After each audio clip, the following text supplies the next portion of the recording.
Hello, welcome to Waypoint Survival. Today I want to show you how to make a better bushcraft drill. Stay tuned.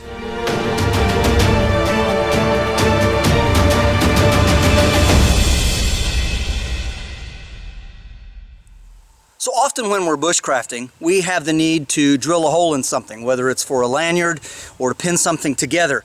And a lot of people will use this tool here, which is a gimlet, and I've demonstrated this on some of my other videos in my bushcraft tool roll, and I could put a link to it right here, and then I'll also make sure I put a link to it in the description box below.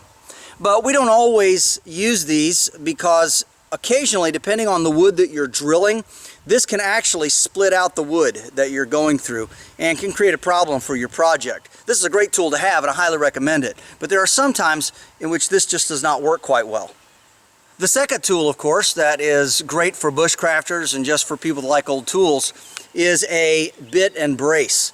And of course this is the bit and this is the brace, and these are great, but they're big, they're bulky, and they take up a fair amount of room in your kit. So this may not be the best option. Of course it would be nice if we could have a cordless drill along with us when we are out into the woods, but it's not always convenient to bring something like this, and of course has a battery so it wears down, or if you get to charge it then obviously it's no good and it's just a lot of dead weight floating around in your backpack. So if you've got a couple of these drills laying around that are no longer any good, what you can do is you can loosen this chuck, and this is known as a Jacob's keyless chuck, and you just loosen it by hand, take the bit out, and inside you will find either a Phillips head or an Allen key wrench. And when you loosen that, you can take the Jacob's chuck off, and that's for replacing them. Now, you don't have to use an old drill, but of course it's a good way to repurpose materials. Instead of just throwing this away, you can actually take this off and put it to good use. Now, you're going to need two of them. You can buy these off of Amazon, and they're made to be replaced, and I can put a link down below to where you can find these chucks, but I prefer to get mine for free or from tools that have worn out and are no longer any good. When you do remove the Jacob keyless chuck, this is what you'll have. You have something that looks like this. It's threaded inside. Now, if you take a hacksaw and you cut off this part here, this is the threaded bolt. If you take and cut that off and epoxy it into one of your Jacob chucks, then you can take the other one and very carefully screw them together like this and hand tighten it. Alright, so now you can take it apart and you can reuse it. And this becomes the basis for our new bushcraft drill. Right now I'm carrying my drill set in this Patriot pouch here. And you see it's MOLLE, it's got the attachments on the back. And inside, I not only have these two Jacob keyless chucks put together, but I also have a small bit holder with three just standard drill bits down inside. So first you need to get a stick, and not real big, maybe about as big around as your index finger, and I cut it about as long as between my pinky and my thumb. So something like that. And then you want to take your knife and you want to very carefully whittle the end down until it's the right diameter to use for your drill.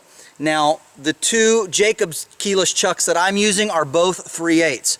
You could go with 1/2 inch, but of course that's going to be a little bigger and a little heavier. The kit that I have put together here only weighs 1 pound and 2 ounces. It's kind of heavy, but again, for what it can do, it's a very, very useful tool. Now that we have our stick whittled down until it's the right diameter, we can put it in one end of our Jacob keyless chuck here and go ahead and tighten that down. And you want to make sure that's good and tight so it looks something like this. Then from our selection of bits, and we have 3 of them in here, we'll go ahead and select the one that we want to use. And I picked something that you can open either end so it's easier to get this out. So I'm going to go ahead and select this large bit here, and this is a 5/16. That is a really good diameter if you're putting a 1/4 inch piece of paracord into something. So, and we simply take this end just like you would any other Jacob keyless chuck, and you screw this down and tighten it by hand. Now I do want to warn you that you need to make sure and get this tight. So go ahead and tighten it down real good. Alright. So now this is what we have, and you've got a pretty good amount of weight here, so we have actually a balance that will help the rotation. Here we have the piece of wood that we have batoned flat on both sides that we want to put a hole in. We put it down here and step on it.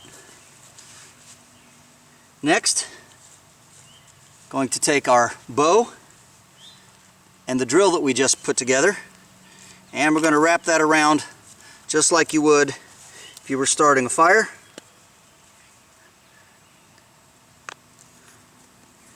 Put that on top, and then we simply drill